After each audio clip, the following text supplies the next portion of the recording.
Welcome you again, students, in chemistry class. In this video we will study about a very new different concept, that is quantum mechanical model. Actually this model was given when Bohr's model was failed. This model was based upon uncertainty principle of Heisenberg and dual nature of electrons. So on the basis of these two theories, this model was given by Schrödinger. Let us study this model. Yes, before studying this model, I think we should know what is quantum mechanics. Actually, a branch of science in which study of particles were done based on dual nature of matter and Heisenberg uncertainty principle. Science की वो branch जिसमें study की जाती है किसकी, particles की, और उन पार्टिकल की जो हम स्टडी करते हैं वो दो चीजों पर बेस होती है. First dual nature of matter पर बेस होगी और सेकंड हाइजेनबर्ग अनसर्टेनिटी प्रिंसिपल, जो हम पिछले वीडियो में पढ़ चुके हैं. और ये जो ब्रांच थी, इस ब्रांच को क्वांटम मैकेनिक्स कहा गया. ठीक है, अब क्वांटम मैकेनिक्स के बेस पर ही क्वांटम मैकेनिकल मॉडल दिया गया. Actually, quantum mechanical model was put forward by Erwin Schrödinger. ये साइंटिस्ट थे Erwin Schrödinger. तो इन्होंने ये 1926 के अंदर क्वांटम मैकेनिकल मॉडल दिया. It was based on the wave motion associated with the particle.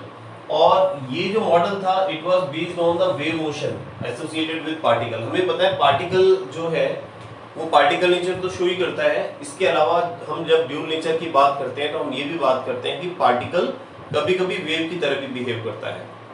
ठीक है, तो ये जो मॉडल था ये पार्टिकल के वेव नेचर को हाईलाइट करता है, उस पर बेस्ड था.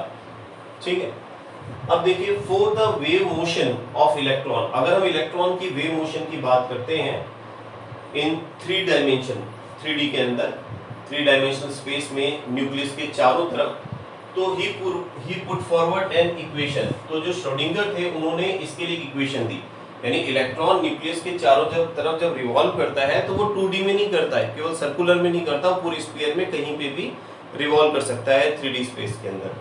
तो उसके लिए उन्होंने इक्वेशन दी और उनके नाम के पीछे, श्रोडिंगर के नाम के पीछे, इस इक्वेशन को श्रोडिंगर वेव इक्वेशन कहा गया. अब बेटा ये जो है, this equation is Schrodinger wave equation.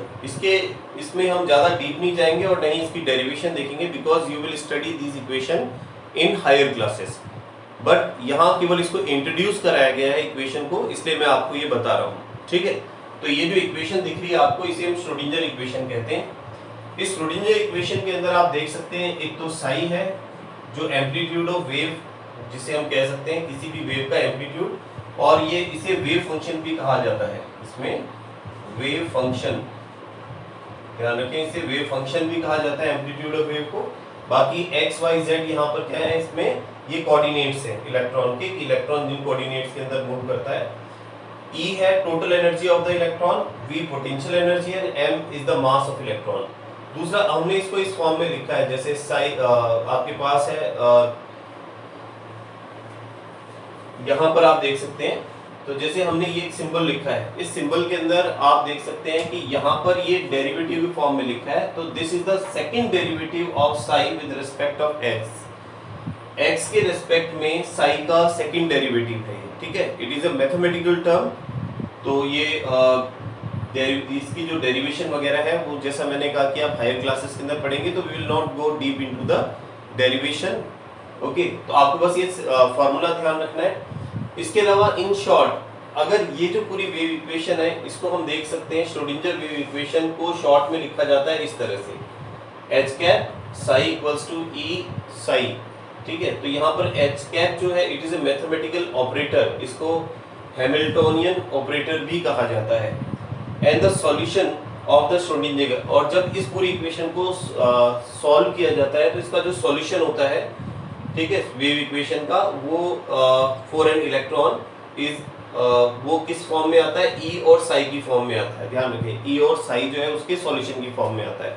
तो यहाँ पर जो ज्यादा इंपॉर्टेंट टर्म है इस पूरी इक्वेशन में से निकल करके आती है वो है साई, जिसको हम वेव फंक्शन कह रहे हैं। हम हमारे और कुछ नहीं इसमें काम में आना, हमारे जो काम में आने वाली चीज है आगे जो हम पढ़ेंगे उसमें वो है साई या वेव फंक्शन, जो यहाँ पर शो किया गया इस इक्वेशन के अंदर। तो ये जो साई या वेव, ये साई जो हमें दिख रहा है जिसको हम वेव फंक्शन कह रहे हैं, इसके बारे में हम अब नेक्स्ट वीडियो के अंदर डिटेल में बात करेंगे कि एक्चुअली ये साई का इंपॉर्टेंस क्या है।